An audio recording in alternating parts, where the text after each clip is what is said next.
Salut à tous, bienvenue dans une aventure captivante au cœur d'une des histoires les plus intrigantes de l'univers des stars, celle de Debbie Rowe, l'ex-femme de Michael Jackson et la mère de ses deux premiers enfants, Prince et Paris. Imaginez une femme discrète, assistante médicale dans l'ombre, qui croise la route du roi de la pop, une icône planétaire, et se retrouve propulsée dans un tourbillon de mariages médiatisés, de naissances controversées, de batailles juridiques et de rumeurs incessantes. Était-ce une histoire d'amour sincère, un arrangement calculé pour la paternité ou un mélange complexe des deux, forgé dans la solitude d'une superstar et la loyauté d'une amie? Dans cette vidéo, on va plonger dans la vie de Debbie Rowe, de sa rencontre avec Michael en 1986 à son rôle de mère, en passant par leur mariage en 1996, leur divorce tumultueux, les drames post-mortem de Michael en 2009, sa lutte contre le cancer du sein, et sa vie paisible aujourd'hui, en 2025, dans un ranch équestre isolé en Californie. Pourquoi cette histoire mérite-t-elle 10 000 mots? Parce que Debbie Rowe n'est pas juste l'ex de Michael Jackson. C'est une femme qui a grandi dans l'adversité, qui a offert son corps pour réaliser le rêve de paternité de Michael, qui a affronté les tabloïds, les accusations de mercenariat et même un cancer, tout en cherchant à reconnecter avec ses enfants après des années d'absence. On va explorer chaque chapitre de sa vie, son enfance modeste, son amitié improbable avec une star, les coulisses d'un mariage sous pression, la naissance de Prince et Paris dans un contexte d'insémination artificielle, les millions de dollars versés, les spéculations sur la paternité biologique, et son retour à une vie simple, loin des projecteurs. Restez jusqu'à la fin pour découvrir ce que Debbie dit aujourd'hui de l'héritage de Michael, et pourquoi son parcours continue de diviser les fans. Prêt pour ce voyage? Likez, commentez vos pensées, et abonnez-vous pour ne rien rater. Allons-y. Pour comprendre Debbie Rowe, il faut remonter à ses racines, bien avant qu'elle ne devienne un nom associé à Michael Jackson. Née le 6 décembre 1958 à Spokane, dans l'État de Washington, Deborah Jane Rowe grandit dans une famille modeste, marquée par des tensions. Son père, employé de banque, et sa mère, femme au foyer, se séparent alors qu'elle est encore enfant, laissant des cicatrices émotionnelles qui façonneront sa personnalité.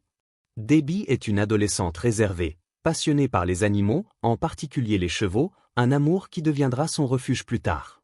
À l'école, elle se distingue en sciences, rêvant d'une carrière où elle pourrait aider les autres.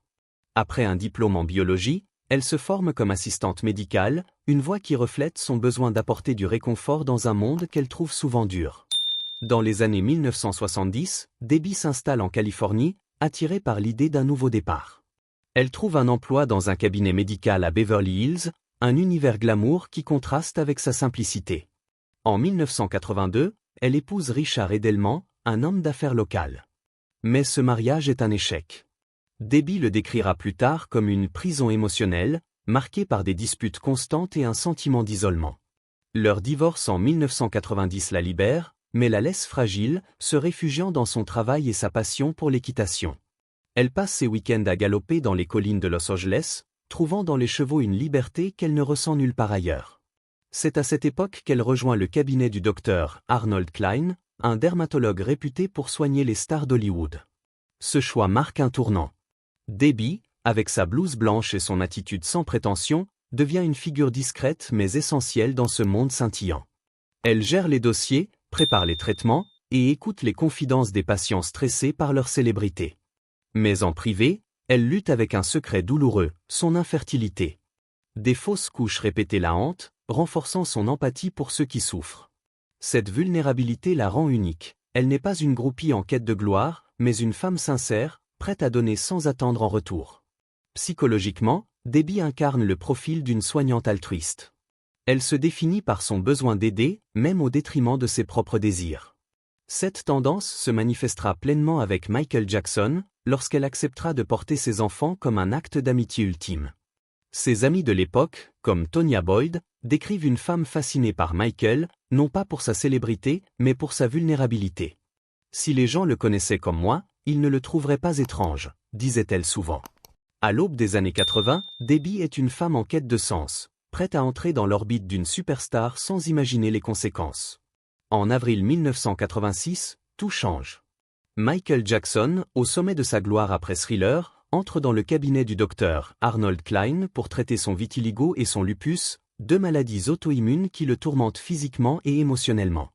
À 27 ans, Debbie est là pour l'accueillir.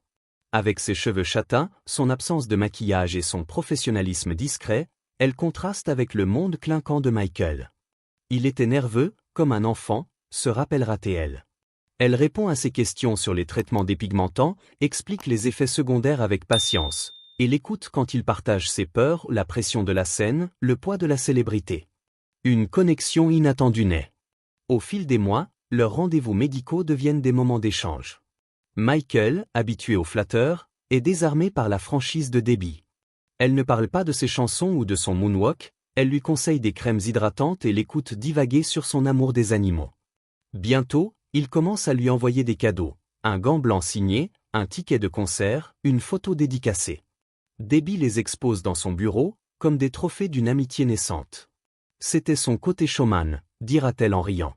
Leur relation reste platonique, mais profonde. Michael trouve en Debbie une confidente, quelqu'un qui voit l'homme derrière la star. Les années 80 sont une bulle pour eux. Michael domine les charts avec Bad, tandis que Debbie gravit les échelons chez Klein. En privé, ils partagent leur lutte, elle, son divorce imminent, lui, ses insécurités amoureuses. Une anecdote marquante, en 1988, Michael lui offre un cheval miniature, un clin d'œil à sa passion équestre. Ce geste préfigure leur lien unique, mêlant tendresse et excentricité. Mais le monde de Michael s'assombrit, rumeurs sur sa peau, pression des labels. Debbie devient son encre, présente lors de ses crises d'angoisse, l'aidant à naviguer les effets secondaires de ses traitements. En 1991, alors que Michael signe avec Sony et prépare Dangerous, il invite Debbie à Neverland, son ranch magique. Là, elle découvre un homme-enfant, entouré d'animaux exotiques et de manèges, obsédé par l'idée de retrouver une enfance volée. Il collectionnait les jouets comme moi les chevaux, confie-t-elle. Leur amitié s'intensifie via des appels nocturnes, où Debbie l'encourage, « Tu seras un père incroyable ». Ces mots résonnent, car Michael rêve de famille, un thème récurrent dans ses chansons. Leur lien est une union thérapeutique, elle soigne son corps, il apaise son âme. À l'aube de 1993, cette amitié est sur le point de basculer dans une tempête. 1993 marque un tournant dramatique. Michael Jackson est accusé d'abus sur mineurs par Jordan Chandler, un scandale qui ébranle le monde. Les médias le dépeignent comme un monstre, ses amis l'abandonnent. Pas Debbie. Elle reste à ses côtés, gérant ses rendez-vous médicaux et le défendant avec ferveur, c'est un gentil géant, pas ce qu'ils disent. Pendant l'enquête, elle devient son rock, l'écoutant pendant des heures, le rassurant face à la trahison du public. Ses collègues notent son dévouement, elle était amoureuse, mais c'était pur, elle voulait le protéger. En 1994, Michael épouse Lisa Marie Presley, un mariage qui choque le monde. Il cache son amitié avec Debbie, craignant la jalousie de Lisa. Mais celle-ci découvre leur lien et le minimise. Debbie, avec son look ordinaire, ne semble pas une menace. Pourtant, des tensions émergent. Lisa refuse d'avoir des enfants, un rêve central pour Michael. Debbie, lors d'appels secrets, fait une promesse audacieuse. « Si tu veux être père, je porterai ton enfant ». Ces mots, prononcés dans l'intimité, plantent les graines d'un futur bouleversant. Le mariage Jackson-Presley s'effondre en 1995, miné par des disputes sur la fidélité et les pressions médiatiques. Michael se confie à Debbie, partageant ses frustrations. Elle, de son côté, parle de son divorce douloureux. En 1996, après la séparation de Michael et Lisa, Debbie tombe enceinte de lui, mais perd tragiquement le bébé en mars. Dévastée, elle craint de ne jamais pouvoir être mère. Michael la console, on réessaiera. Cette perte les unit davantage, renforçant leur pacte implicite. Pendant la tournée History, une nouvelle bombe éclate. Debbie est à nouveau enceinte, cette fois publiquement.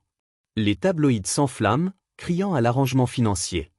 Debbie, furieuse, s'insurge, ils nous traitent de monstres. Mais la vérité est plus complexe. Leur lien repose sur une amitié profonde, pas une romance. En septembre 1996, alors que Michael lance sa tournée mondiale History, la grossesse de Debbie devient publique. Sous la pression de sa mère, Catherine, une témoin de Jéhovah horrifiée par l'idée d'un enfant hors mariage, Michael prend une décision impulsive. Il appelle Debbie, « Rejoins-moi en Australie. On se marie demain ». Le 14 novembre 1996, dans une suite de l'hôtel Sheraton à Sydney, ils échangent leurs vœux devant 15 invités, dont le neveu de Michael, âgé de 8 ans, comme témoin. Lisa Marie, contactée par téléphone, donne sa bénédiction, un geste ironique vu les rumeurs persistantes de liaison. Le public, lui, reste cynique, un mariage pour la façade. Michael défend Debbie, nous nous aimons pour ce que vous ne voyez pas sur scène. Le 13 février 1997, Debbie donne naissance à Michael Joseph Jackson Jr. Surnommé Prince, au Cedar Sinai Medical Center de Los Angeles. Michael coupe le cordon ombilical, mais le bébé, né avec des problèmes respiratoires mineurs, passe 5 heures en soins intensifs. Une fois stabilisé, il est emmené à Neverland, où Michael l'élève avec une équipe de 6 nounous et infirmières. Debbie, fidèle à leur accord, reste en retrait. Elle ne revoit son fils que 6 semaines plus tard, lors d'une séance photo orchestrée pour la presse. « C'était dur de ne pas m'attacher », confiera-t-elle.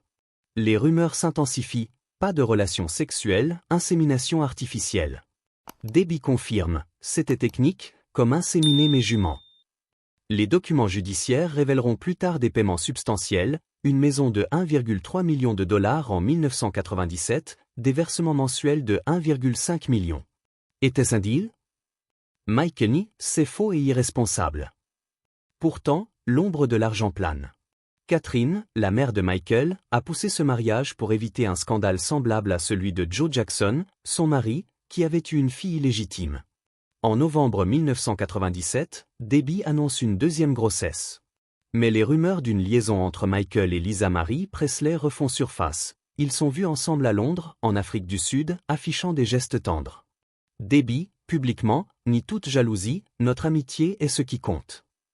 Le 3 avril 1998, elle donne naissance à Paris Michael Catherine Jackson, une fille aux yeux bleus. Michael, anxieux, ramène le bébé à Neverland, placenta congelée, un détail étrange qui alimente les spéculations. Une tentative de faire baptiser Paris par le pape Jean-Paul II échoue, perçue comme un coup de pub. Les tensions croissent. Debbie, insatisfaite de son rôle de mère distante, demande le divorce en octobre 1999. Elle reçoit environ 10 millions de dollars et cède la garde des enfants à Michael. La presse a détruit notre mariage, déclare-t-il. Mais leur amitié, disent-ils, perdure. Le divorce marque un tournant. Debbie s'efface, vivant loin des projecteurs, tandis que Michael élève Prince et Paris à Neverland. En 2003, une interview rare de Debbie, en réponse au documentaire Living with Michael Jackson, révèle des détails sur leur arrangement, mais une partie est censurée. Elle y parle de l'absence de romance, des enfants conçus cliniquement, et des pressions médiatiques qui l'ont brisé. Le 25 juin 2009, la mort soudaine de Michael Jackson d'un arrêt cardiaque secoue le monde. Debbie se retrouve sous les feux des projecteurs, malgré elle. Les tabloïds affirment qu'elle n'est pas la mère biologique de Prince et Paris, évoquant des ovules de donneuse et un rôle de simple porteuse. Son avocate dément, Debbie est leur mère biologique. D'autres rumeurs pointent le docteur Arnold Klein comme possible père biologique, une théorie qu'il rejette, invoquant la confidentialité. Ces spéculations blessent Debbie, qui reste silencieuse. En 2013, lors du procès contre AEG Live, accusé d'avoir embauché le docteur Conrad Murray, responsable de la mort de Michael, Debbie témoigne. Elle partage l'impact dévastateur sur Paris, qui tente de se suicider cette année-là, à 15 ans. En larmes, Debbie confie « J'ai failli perdre ma fille. Elle ne se sent plus avoir de vie. » Ce drame marque un tournant. Debbie et Paris se reconnectent, passant des week-ends ensemble, construisant une relation adulte plutôt que maternelle. Avec Prince, le lien reste distant. On ne se déteste pas, dit-elle, mais leur connexion est limitée. En 2014, Debbie annonce ses fiançailles avec Mark Schaffel, un ancien vidéographe de Neverland et proche de Michael. Ce choix surprend. Schaffel, connu pour un passé dans le cinéma pour adultes, est controversé. Michael aurait approuvé, assure Debbie. Leur relation, stable, marque un nouveau chapitre pour elle. En juillet 2016, Debbie reçoit un diagnostic de cancer du sein. Elle subit une opération pour retirer une tumeur, suivie d'une chimiothérapie. Ses cheveux tombent, elle choisit de se raser la tête et adopte une perruque blonde surnommée Ursula. Paris devient son rock, l'appelant dès qu'elle apprend la nouvelle. Une photo émouvante montre Paris embrassant la tête chauve de sa mère. « Elle est incroyable », dit Debbie. Après des mois de traitement, elle entre en rémission en janvier 2017, prouvant sa résilience « Je suis une battante, toujours été ». Aujourd'hui, en 2025, Debbie vit loin de l'agitation de Los Angeles, au Pintet Desert Ranch, un havre équestre entre Palmdale et Lancaster. Elle gère ses chevaux, trouve la paix dans la nature et reste proche de Paris, qui la visite régulièrement. Paris, désormais musicienne avec son groupe The Soundflower, bénéficie du soutien de sa mère. C'est un garçon adorable, dit Debbie de Gabriel Glenn, le petit ami de Paris. En 2018, Debbie apparaît à Palmdale, visiblement transformée, plus forte après sa rémission. Sa vie, autrefois chaotique, est désormais un modèle de simplicité. En 2025, Debbie Rowe reste une énigme. Lors d'une rare apparition publique à Palmdale, elle semble en paix, loin du tumulte des années 90.